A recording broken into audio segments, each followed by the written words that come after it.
حدیث نمبر 7۔ حضرت ابو ہریرہ رضی اللہ تعالیٰ عنہ سے مروی ہے، فرماتے ہیں نبی اکرم صلی اللہ علیہ وسلم نے فرمایا، مجھ سے پوچھو۔ تو صحابہ کرام نے آپ سے سوال کرنے میں خوف محسوس کیا، تو ایک شخص آیا جو آپ کے گھٹنوں کے پاس بیٹھ گیا۔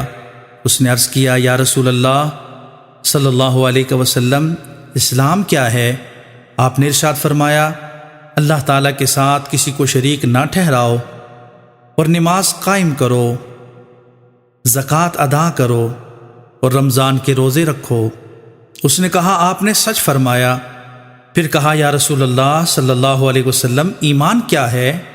آپ نے فرمایا، یہ کہ تم اللہ تعالیٰ، اس کے فرشتوں، اس کی کتابوں، قیامت کے دن، اس کی ملاقات اور اس کے رسولوں پر ایمان لاؤ، دل سے تصدیق کرو، اور قیامت کے دن زندہ ہونے پر ایمان لاؤ، اور تمام تقدیر پر ایمان لاؤ۔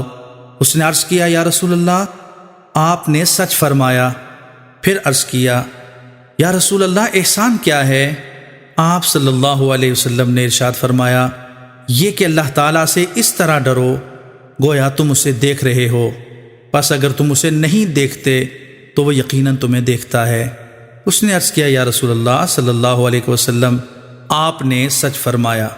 پھر عرض کیا، یا رسول اللہ، قیامت کب آئے گی؟ آپ نے فرمایا، جس سے اس کے بارے میں پوچھا گیا ہے وہ پوچھنے والے سے زیادہ نہیں جانتا، اور ان قریب میں تمہیں اس کی علامات کے بارے میں بتاؤں گا۔